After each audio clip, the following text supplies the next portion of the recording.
Hi! Welcome to this part of my review featuring Necrobiotic.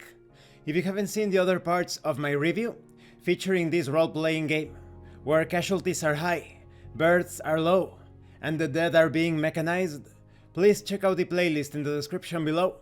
This time we are going to talk about trained skills, pushing the limits, how to use successes, and consequences. Concerning trained skills, when the mechanist calls for a play, the player may play a single card from their hand. This is true for any type of action in which the character is not particularly trained or competent. On the other hand, any action that falls within the scope of one of these skills in which the character is trained, the player can play up to 2 cards from their hand. When it comes to pushing the limit, when in the course of a play, the player has brought forth all the cards they are allowed to play, but are still not satisfied with the result, they can push the limit by drawing on a reserve of extra energy, ability, or luck.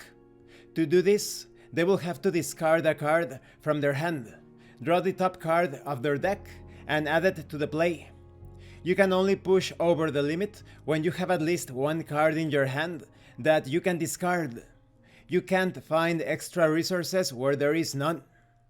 Now, when it comes to successes, the player will spend the successes obtained with the play to shape the action, by allocating them in categories. One of these categories is success.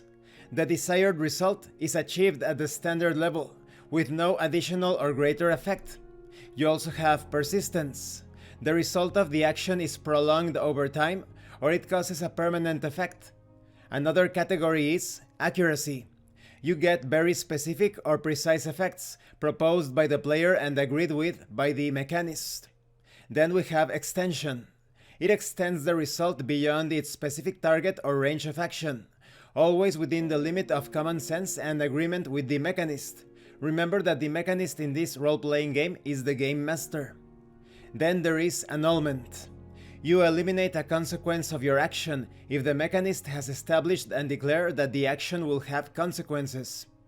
The player will use the successes obtained from the play to attempt a reaction by spending them to cancel the consequences. Each success cancels a consequence, but if there is more than 1 consequence in play, the mechanist decides which ones are cancelled first and in what order. Now let's talk about consequences and the mechanist. The mechanist does not play any cards, ever. The mechanist influences events by establishing the consequences of what happens, both as a result of the action of 1 or more player characters, and as a result of unexpected threats or unexpected developments, which the player characters can always oppose with a reaction. Let's talk about the consequences that the mechanist can choose from. You have fatigue. The fatigue consequence damages the character temporarily, reducing immediate possibilities as an effect of tiredness, shock, pain, or confusion. It is expressed through the loss of cards from the hand, which the mechanist will draw at random and add to the player's discard pile. Then we have injury. The injury consequence damages the character permanently. The damage can be expressed through physical injury or disease, social disgrace, scandal, or deep emotional pain, imbalances, mental illnesses, or deep shocks such as causing death. Even direct damage to what makes you unique. These effects are divided in steel trauma, flesh trauma, steam trauma, and gear trauma. Then there is consumption.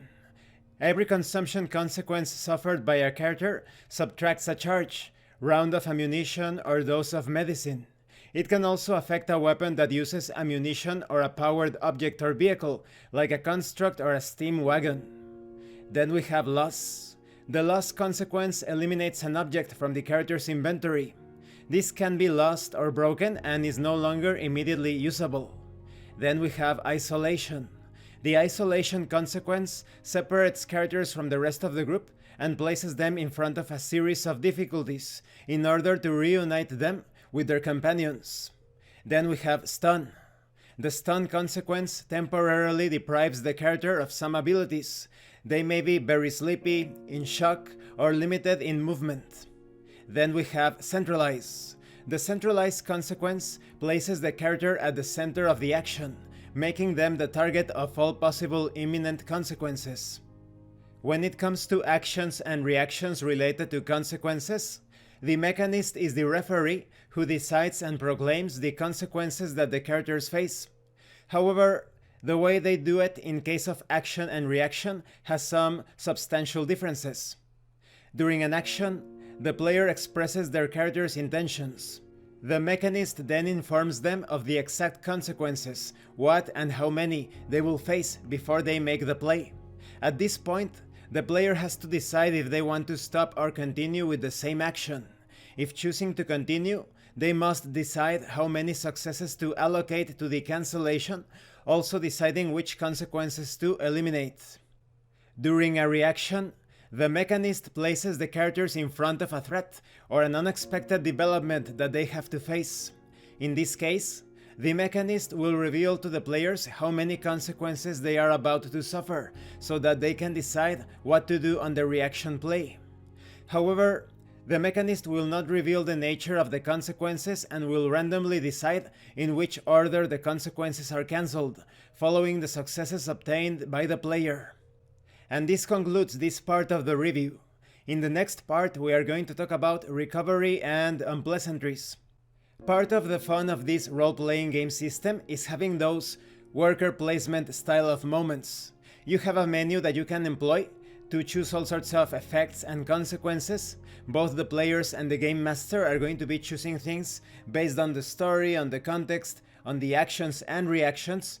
But it's important that you jump back into the character, into the role that you are playing, otherwise the immersion may suffer for it. Thank you for watching this part of the review, and thank you for your likes and your comments. If you have any questions or comments, please let me know. And thank you so much to those of you that are going the extra mile to support the channel. If anyone else wishes to further support the channel, the information on how to do that will be in the description below.